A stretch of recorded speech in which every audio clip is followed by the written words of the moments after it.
Chinese রেস্টুরেন্টের স্টাইলে egg vegetable রেসিপিটি যদি ঘরে বসে করা যায় খুব কম খরচে এবং খুব কম সময়ে খুব সহজে, তাহলে কেমন হয়? হ্যাঁ বন্ধুরা, আজকে দেখাবো Chinese egg vegetable recipe. By the way, আপনারা দেখছেন সোহেলের রান্নাঘর। আমি মোহাম্মদ সোহেল শিকদার। আজকের রান্নায় থাকবে ছোট ছোট টিপস অ্যান্ড ট্রিক্স। তাহলে চলুন আজকের রান্নাটা শুরু করা যাক। প্রথমে আমি একটা বাঁধাকপি নিয়েছি। আমি এটার হাফ নিব, মানে অর্ধেক নিব। অর্ধেকটা ভালো করে আমি কেটে নিব, একটু মিডিয়াম সাইজ করে। একেবারে কুচি কুচি করব না, দেখতেই পাচ্ছেন আমি কিভাবে কেটে নিচ্ছি। আপনারাও এইভাবে কেটে নেবেন। বাই দ্য ওয়ে, এইভাবে কেটে নেওয়ার কারণটা হচ্ছে আপনার যাতে একেবারে গলে না যায়, একটু আস্তে আস্তে থাকে। আমি কাঁচামরিচ কেটে নিচ্ছি।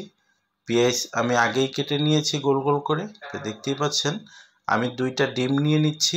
ডিম 2টা আগে ফেটে নিতে হবে। ডিম ফেটে নেওয়া হয়ে গেছে, এবার আমি হালকা করে ভেজে নেব।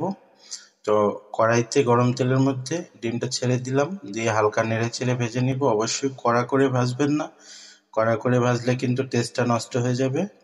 একেবারে কুসুম করে ভাজবেন। তারপরে দিয়ে দিচ্ছি পেঁয়াজ কুচি এবং কাঁচামরিচ কুচি। এটা হালকা আর একটু ভেজে নিব। পেঁয়াজগুলো যাতে গলে না যায়, আস্তে আস্তে থাকে, সেদিকে খেয়াল রাখতে হবে। আমি এখন দিয়ে দিচ্ছি বাঁধাকপি। বাঁধাকপি দিয়ে ভালো করে নেড়ে চেড়ে রান্না করে নিব। এর মধ্যে স্বাদ মতো লবণ দিয়ে দিচ্ছি। আপনারাও আপনাদের স্বাদ মতো লবণ দিয়ে দিবেন। বাই দ্য ওয়ে, বরাবরের মতো একটা রিকোয়েস্ট থাকবে, আপনি আমার চ্যানেলে নতুন হয়ে থাকলে চ্যানেলটি সাবস্ক্রাইব করে বেল আইকনটি বাজিয়ে দিবেন। ফেসবুক পেজ ফলো দিয়ে পাশে থাকবেন। সবসময় নতুন নতুন রান্নার ভিডিও পেয়ে যাবেন, আশা করি ভালো লাগবে। বাঁধাকপি একটু সিদ্ধ হয়ে আসলে আমি দিয়ে দিচ্ছি 2 টেবিল চামচ ডার্ক সয়া সস, 2 টেবিল চামচ সয়া সস। এখানে ছোট্ট একটা টিপস আছে, সেটা হচ্ছে soya sauce, dark soya sauce 2টা কিন্তু লাগবেই, মাস্ট বি।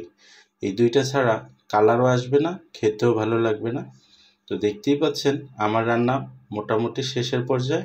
আমি এখন নামিয়ে নিব। আশা করি ভিডিওটি ভালো লেগেছে। সবাইকে অসংখ্য ধন্যবাদ ভিডিওটি দেখার জন্য। তো আমি নামিয়ে নিচ্ছি।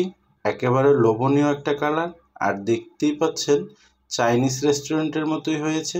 আশা করি আপনিও বাসায় একবার ট্রাই করবেন, এবং এটা ট্রাই করে যদি কাউকে খাওয়ান, সে আপনার ফ্যান হবে, আমি নিশ্চিত।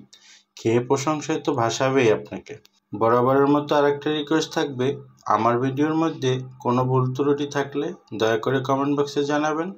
কোনো টিপস অ্যান্ড ট্রিক্সের দরকার হলে কমেন্ট বক্সে জানাবেন, আমি চেষ্টা করব রিপ্লাই দেওয়ার। ধন্যবাদ, ভালো থাকবেন।